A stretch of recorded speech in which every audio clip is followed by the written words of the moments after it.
Thank you for joining us, ladies and gentlemen. This is not our regular radio, TV broadcast time. We're normally live 11 a.m. to 3 p.m. Central Standard Time.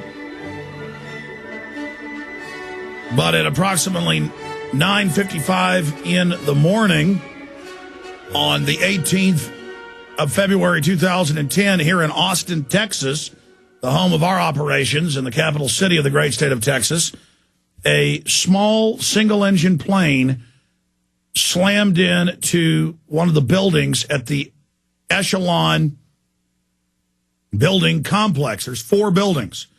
The FBI, the IRS, the CIA, all reportedly have offices in those buildings. And a good hour before the mainstream media began saying this may have been a terrorist attack or a criminal act, I just simply said, look, this is a government complex, a private office complex mainly filled with government offices, similar to Building 7 on 9/11 8+ years ago. It was a private building, but it had the FBI, CIA, Defense Intelligence in it. And I said, because it is a government-filled installation, that ups the chances that this is a attack of some type. And I said, it could be, I said this in the first hour, it's on record, the 18th of February 2010. And I noticed we got some emails, and I saw some stories with people making fun of us, saying, oh, there's Alex Jones again, saying it could be a terror attack and saying it could be a false flag. And I said 50-50 chance that if this is some type of deliberate event, that it's either some disgruntled person or it's staged. Now, I said that the first live show we did after Christmas. Christmas was on a Friday. I do the Sunday show. The 27th of December, I went live on air, and I said, if we find out he bypassed security, someone helped him get on the plane, if we find out there were people on the plane with him, if we find things like that out, this is probably an inside job. Then they simultaneously on Christmas started promoting the naked body scanners that they'd already ordered a year before that were set to go in January a few weeks later, 2010. This is late 2009.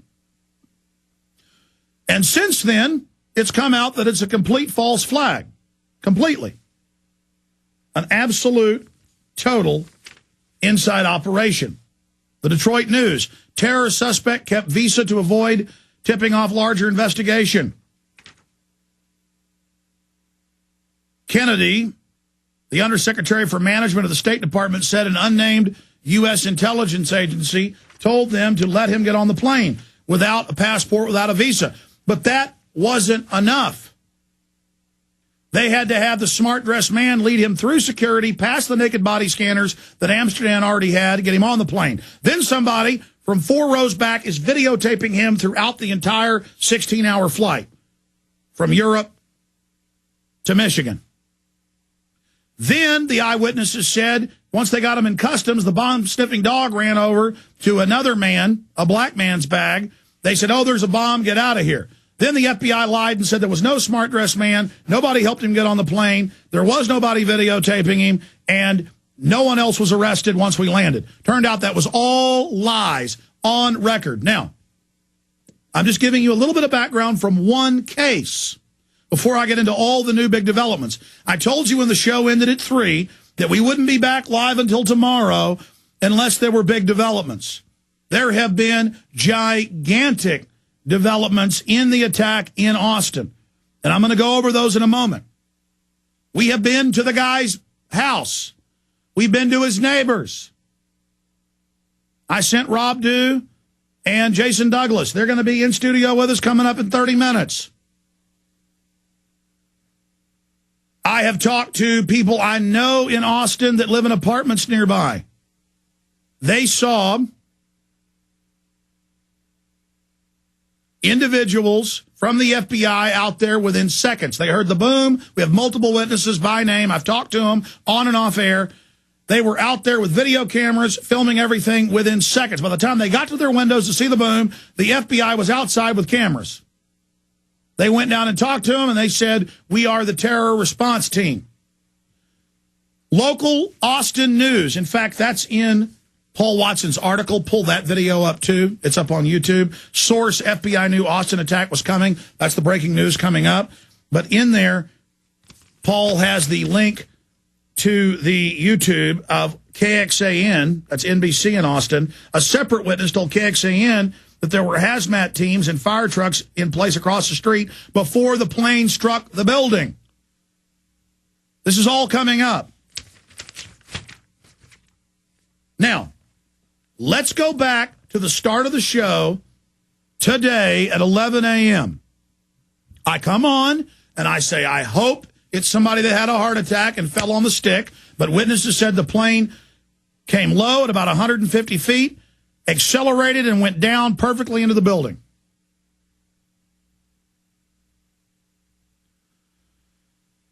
And then I went back to yesterday's show where we had from a high-level source who was with Rick Perry in a meeting that they're worried about states' rights, and Deborah Medina, Alex Jones, Ron Paul, that we've got to be dealt with.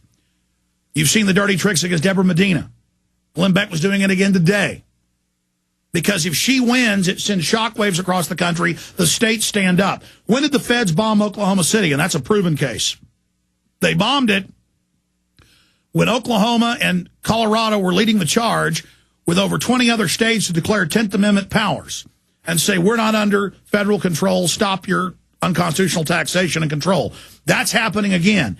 Every time this happens, the government stages bombings, mass shootings, and terror attacks to demonize their opposition. Now, what did I say at the start of the show?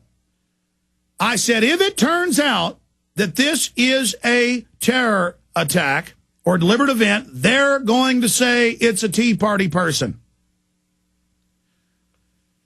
I said back on December 8th, December 9th, and on multiple occasions since then, and we're digging through all the videos. We don't just mark down these predictions. They just come out of me from all my research.